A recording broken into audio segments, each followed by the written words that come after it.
Owning a home is still the American dream, but it comes with plenty of emotional and financial challenges.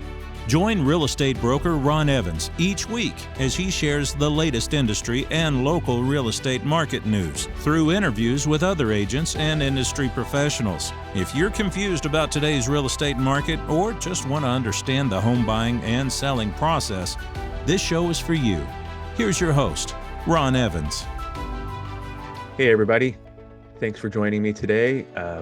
Before I get started, I would really like feedback from everybody. So if you could please like the video, subscribe to my channel, leave me comments on things that you like, things that you don't like. Maybe you have special requests of videos and information that you would like me to do. I'm happy to respond to all of that. But today I want to dive right in, and I'm going to give you an updated video and some information on renting versus owning a home.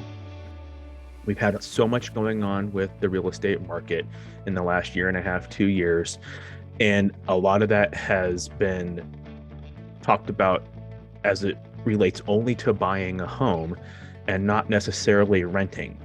And people may or may not realize that rents are going up as much, if not more, than prices for homes to purchase. So it's critical today more than ever to really understand the difference between renting and owning or buying a home and figuring out which is the right choice for you to make. So I've put together a blog post, and I'm going to dissect that blog post now in this video, and we'll just go from there. So there isn't a one-size-fits-all approach to trying to figure out if you should rent or buy. But there are some questions you should be asking yourself and some notes that you should be taking that'll help you figure it out and make the best decision for you. Number one, do you have any long-term plans? What are your long-term plans? When you buy a home, it's not as easy to just pack up and move. You know, even though the prices are going up astronomically and equity is going up astronomically, you still can't just always think that you can buy a home today and move in a year or move in 2 years and come out ahead. You may lose money or just barely break even, depending on if you had to do repairs or remodels to the home that you purchased. So if you're ready to settle down in an area and commit 4 years, 5 years and beyond, buying is better. But if you are transient, maybe you are a travel nurse or you work for a company that transfers you around, you're in the military, maybe buying today isn't the best decision just based on the fact that you don't know if you're going to be in one spot longer than a year or two. So that's number one, figuring out what your long-term plans are if you have any. Number two, do you have money for a down payment? Most, not all, but most loan programs require at least a small down payment, 3%, 3.5%, 5%. Okay, depending on if you qualify for any down payment assistance or FHA, or just a low down payment conventional loan. A lot of that has to do with what your income is, your debt to income is, and your credit score. Okay, so when you put down money on a home, that's how you start building equity in your home right away. And it also makes your loan more affordable. You probably get, the more you're able to put down, you can get shorter terms on your loan, better terms on your loan. And by that, I mean possibly a better interest rate. You don't have to buy down your rate. There are a lot of advantages when you have more skin in the game up front. So that's another question you need to ask yourself. If you have money for a down payment, buying is probably going to be your best decision. If you don't have money for a down payment, that's okay.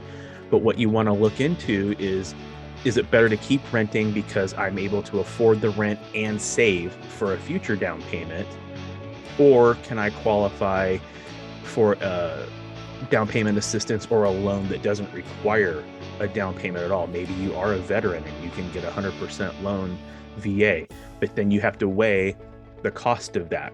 Is how much more is that going to cost you in not having any down payment versus the rent that you're paying. And then you got to go back to question number one, what's your long-term plan and goal? You can put those two together. So if you are going to be in the same place, or you think you're going to be in the same place for 5, 8, 10 plus years, having a low down payment or no down payment is not the worst thing, even if it means you're paying more than what rent is today, because eventually your payment is going to stay static.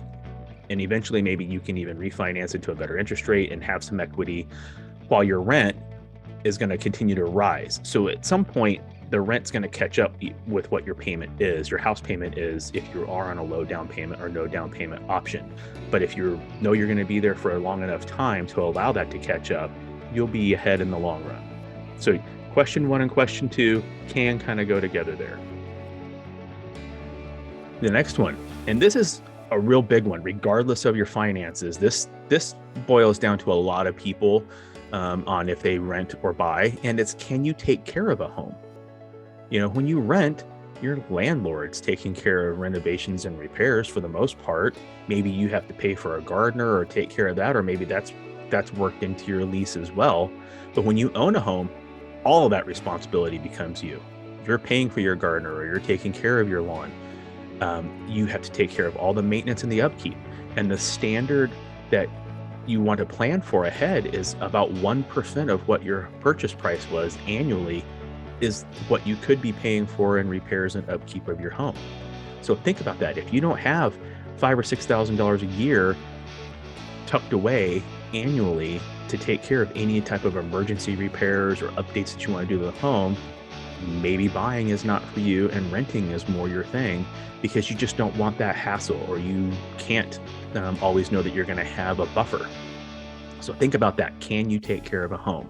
And do you want to take care of a home? That's the other part of that. Maybe you just don't want to have that responsibility, and so renting is your play long term, regardless of how long you're going to be in a place, because you know that the water heater breaks, if the roof leaks, if you get a slab leak or a pinhole leak, that's not on you to take care of. That's going to be on your landlord to take care of and monitor all those repairs and fixes. So think about that. Can you, or do you want to take care of a home? Now, this next one is the one that a lot of people don't realize they can actually do, but they have it in their head. They're defeated up front because they don't really know what the qualifications are. And is that, can you qualify for a mortgage? Let's face it, unless you have the cash to buy a house, which most people don't, you're going to need to qualify for a loan, for a mortgage. You don't have to have perfect income, perfect credit score, and different things in order to qualify. But there are some basics, okay? And let me just kind of cover those real quickly, some bullet points here. And that may change your mind that you can qualify for a mortgage, or think that you qualify for a mortgage and want to take the next step, or maybe it solidifies that you've got some work to do to get there. But this is going to give you the basics that you're going to need to have to be able to qualify for a mortgage. You're going to want to have at least a 620 credit score. Now, I know what you're thinking. I've been told I can have a 600 or a 580. And that's true, excuse me. There are some lending programs that go down to that. FHA, for one, used to, I'm not sure if they still do, but there are some lending programs out there that will allow for under 620. But this is what you have to understand. The lower your credit score, the higher the risk you are to the bank, no matter what that bank is or who that bank is. And they are going to have some other serious requirements on you with mortgage insurance and different things that may price you out of the affordability of that loan. So having at least a 620 credit score is going to make you at least a little more desirable as a risk, and open up more options for you to where you are not having to just take what you can get, for lack of a better term, in that regard. So try to have at least a 620. If you can get up to like a 660, 680, that's even better. The higher the credit score you can get, the more preferred you're going to be to the lender, and the better terms you are going to be able to get or negotiate on your loan. Now, you're going to want to try to have at least 3 to 5% of the sales price for a down payment. Again, I kind of covered that earlier. The more skin in the game you can put in, the better the terms you can have, and the more equity you're going to have up front. just in case something does happen, either with the market or with your life, and you have to try to resell your home, you're not coming out underwater.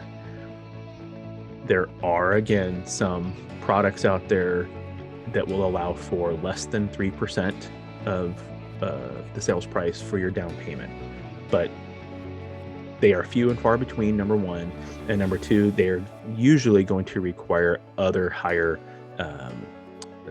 qualifications to get those loans. You're going to need to have a steady job and steady employment. And this doesn't matter if you're a W-2 employee or you are self-employed and you work off your bank statements and your tax returns. You're going to have to be able to show steadiness over a certain period of time. Usually it's 2 years. There are some higher risk loans that will allow 1 year of proof of income, but typically 2 years, and you're going to want to see that your pay has been steady, if not increasing over that time. And they are going to ask for bank statements, and they are going to ask for your W-2s, your tax returns, all those types of things, your pay stubs. You don't want to have any recent bankruptcies or foreclosures. Every bank out there is a little bit different, and there are different programs out there for different situations that you've had in your past. Sometimes you can get a loan within a couple of years of a bankruptcy or foreclosure. Sometimes it's longer. Just depends on how everything else in your portfolio looks. But if you have anything recent, you are typically not going to be able to qualify for a loan. This counts for short sales as well. You don't want to have excessive credit card debt outstanding. You're going to want to learn and understand what your debt to income ratio is. And maybe, I think I have a blog post coming up that I've been writing that's going to talk about understanding your debt to income. Go from here to that one in a week or two if this is something that you're working on, trying to figure out your debt to income. And this is give you a much better understanding. But the more debt you have outstanding, the higher the risk you are, because you already have other obligations, and banks have very specific calculations depending on the type of program as to how much debt existing debt they will allow you to have before adding on a mortgage. And then they add that mortgage in, and they still have a hard line that they don't want you to pass. And that might be 55%, that might be 50%, 48%, 45%. It all depends on the lending program and how much you're putting down, what your credit score is. Again, the more you have to put down and the better your credit score is, these other things can be a little bit more forgiving and negotiable. But for the most part, banks will have hard lines of your debt to income that they will allow. Okay. Do you want the freedom to do what you want with your home? This is another big one for some people. When you rent, you don't always have the freedom to do things. You're going to need to get permission to painting on the inside and on the outside, right? If you want to add shelves, if you want to even try to take down a wall, probably not going to be able to do a lot of those things when you're renting. But when you own, you can make more of the decisions yourself. Now, yes, you can have some homeowners associations and different things you have to work within and city guidelines.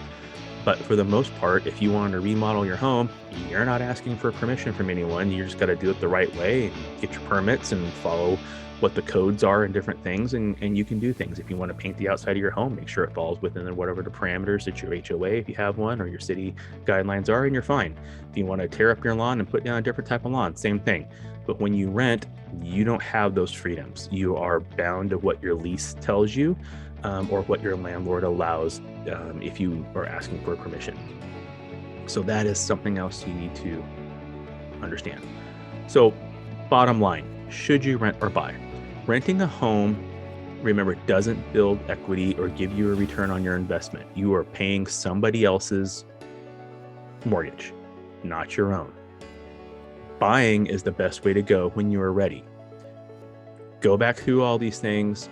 Understand if you have a long-term plan, if you have the ability to qualify for a mortgage, if you want the freedom to take care of and do what you want with your home, if you don't want to have to take care of repairs and maintenance. These are all the things you need to weigh.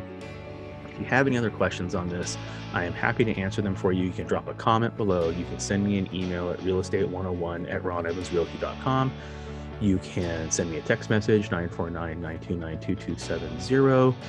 And again, I hope you will like the video, comment on the video, subscribe to my channel. Let me know if you like this kind of content, if you want different types of content. Typically, I do a video or two a week. Sometimes it is very specific to where I am in Orange County or Southern California, but other times like this, it's more general and it has a much more broad audience intended. So thank you again, and look for my next one.